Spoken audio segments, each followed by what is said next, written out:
So what's Brad's greenhouse behind the scenes?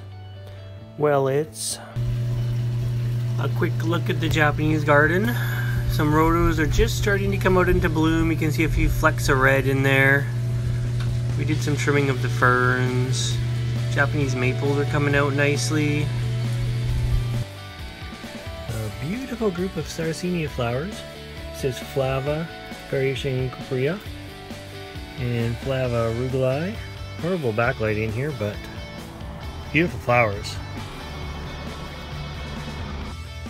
Here is my ugly paper towel watering system in action. Hopefully it's going to drip for us. Well, this one. My primitive watering dripper system drips for a few minutes in here, filling the tray. The tray gets a ½ centimeter of water in the bottom, as you can see, which the plants are then allowed to absorb up from the bottom and water them all.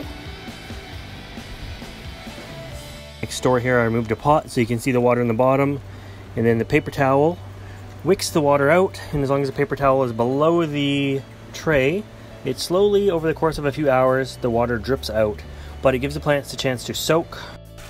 Tracy's new water bowl feature for Mother's Day. We can't have plants in the pond because of the koi, so a couple water hyacinths, taro, some parrot's feather, and a papyrus. It's a bit loud in the greenhouse with the air conditioner on, but here's a nice look at my latest Nepenthes Vicii pitcher. Looking really nice. Big leaf jump. I just repotted it. It's so hairy, so fuzzy. Here is a little miniature orchid, Restripia falcumbergi. I think that's how you say it. Out in bloom today. Cool growing side of the greenhouse, but bright morning sun to direct morning sun.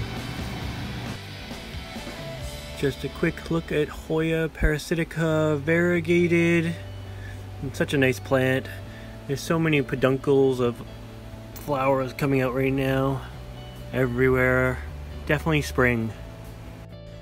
A quick update on my plumeria seeds that I'm growing in the basement under the LED lights.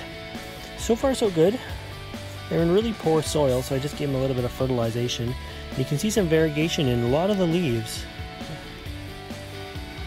Well, it's a little warm in the temperate greenhouse today, but Venus flytraps are loving it anyways.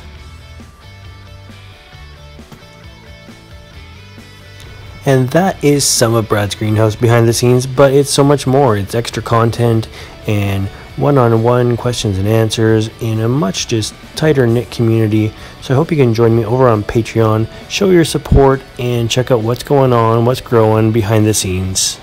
Thanks guys, and as always, thanks for watching.